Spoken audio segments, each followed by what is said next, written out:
COVID is everywhere. Several dozen Secret Service agents have been sidelined because of the pandemic, either testing positive or coming in close contact with someone who has.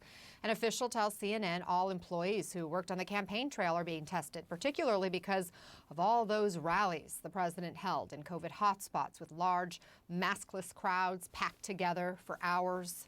CNN's Brian Todd has more. In those final weeks of the campaign, President Trump aggressively canvassed several states, including coronavirus cauldrons like Wisconsin. And hello, Wisconsin. Big day tomorrow. Big day. Now CNN has learned several dozen Secret Service officers have either tested positive for coronavirus or are self-isolating after having contact with someone who tested positive. That's according to a source familiar with the matter. What I think it signifies is the fact that the White House basically became a hot zone, that the protective actions that they had put in place there, the measures with testing and whatever limited use of masks was not enough to protect some of the people that are charged with protecting the president. A source with knowledge of the situation tells CNN many of the officers sick or in quarantine were at Trump's out-of-town rallies. This isn't the first time that multiple Secret Service personnel at a time have been exposed to the virus. In July, several agents had to hole up in a hotel in Phoenix after coming down with the virus while preparing for a visit from Vice President Pence, according to sources. And in June, dozens of agents had to quarantine as a precaution following a Trump campaign rally in Tulsa. I understand why he's doing them politically, but as the leader of the executive branch of government, he's doing exactly what we've been told as citizens not to do. I don't understand the rallies. I don't get it. Then there was the incident in early October at Walter Reed National Military Medical Center. The president, at the time being treated there for coronavirus, took a short ride in a government vehicle to wave to supporters. The president wore a mask, and the White House insisted all safety precautions had been taken.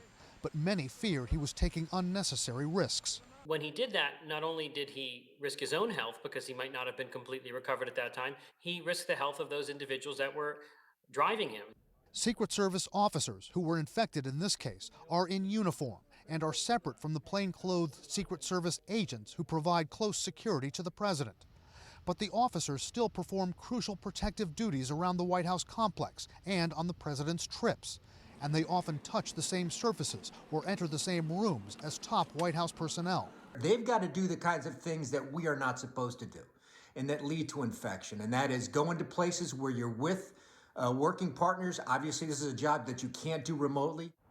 An official with knowledge of the matter tells CNN that the Secret Service is taking all necessary safety precautions and that these cases have had zero impact on the agency's security mission. The White House is not commenting on the matter. Brian Todd, CNN, Washington.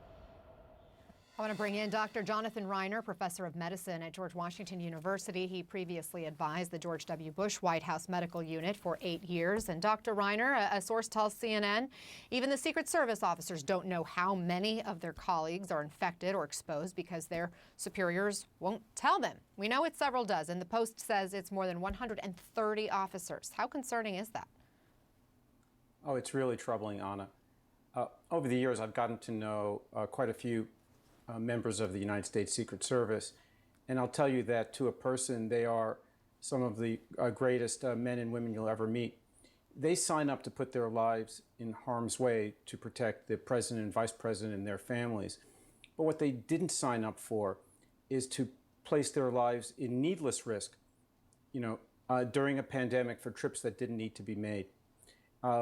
We know from a recent Stanford study that 18 rallies of the now outgoing president probably yielded about 30,000 new cases of the coronavirus and perhaps several hundred deaths. Those aren't just putting the supporters at risk. It's also putting all of the support staff and all of the president's security, including the Secret Service, at risk. And these have tangible outcomes. And now we're seeing it. Over 100 Secret Service agents sick or in quarantine. And yet it seems like so many Americans are in denial or just don't want to accept the truth or buying the lies that they're hearing from their leaders. Republican Senator Rand Paul, who you may remember had coronavirus, offered this statement. We have 11 million people in our country who have already had COVID. We should tell them to celebrate. We should tell them to throw away their masks, go to restaurants, live again, because these people are now immune. But Dr. Fauci doesn't want to admit to any of that. Dr. Fauci's like, oh, woe is me. Doctor, what is he not getting? He's not getting everything. I'll remind everybody that Rand Paul is the same medical genius who, while waiting for his COVID results to return, decided it was a good idea to go for a swim in the Senate pool. I put no credence in anything he says about anything having to do with this virus. Just ask the long haulers who have survived COVID but are still suffering. Ask them if they should go out and celebrate. That's really, really very, very disturbing. At least 35 states have set record highs this month already. South Dakota has a 7-day positivity rate at 58%. 19 states recorded record high hospitalizations just yesterday. Hospital ICUs are full. Doctors and nurses are in short supply in some states. Idaho's governor is talking about rationing care, I should say. And we know hospitalization trends followed by deaths usually lag a few weeks behind the cases. It was just a couple of weeks ago the cases first crossed 100,000, and now we're at 184,000 new infections reported yesterday. I just feel like we're on a runaway train here. Where are we headed? We're headed to more and more cases and an intolerable number of deaths. On Election Day, we had about 80,000 cases, a little less than 80,000 cases. So in the span of about 10 days, we've doubled the number of daily cases. And as you say, there's a little bit of a lag, but those cases will translate to deaths 2 to 3 weeks from now. And what we're going to see in places where the rates of cases are continuing to rise is we'll see hospital ICUs fill. Now, you can make more ICU beds, but what you can't make are more ICU nurses. And we will run out of the capacity in many of these hospitals to care for the critically ill. So what is going to happen is state governors will start to institute restrictions and shutdowns. They'll do it when their hospitals are saturated. They'll do it whether they want to or not. They'll do it whether the outgoing president wants them to or not. They'll have to do it.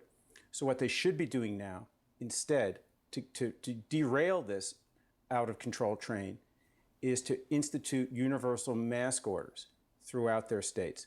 That's what they can do now, because otherwise the shutdowns are coming, but at great cost. So everybody mask up if you don't want to shut down. Dr. Mask up. Jonathan Reiner, thank you as always.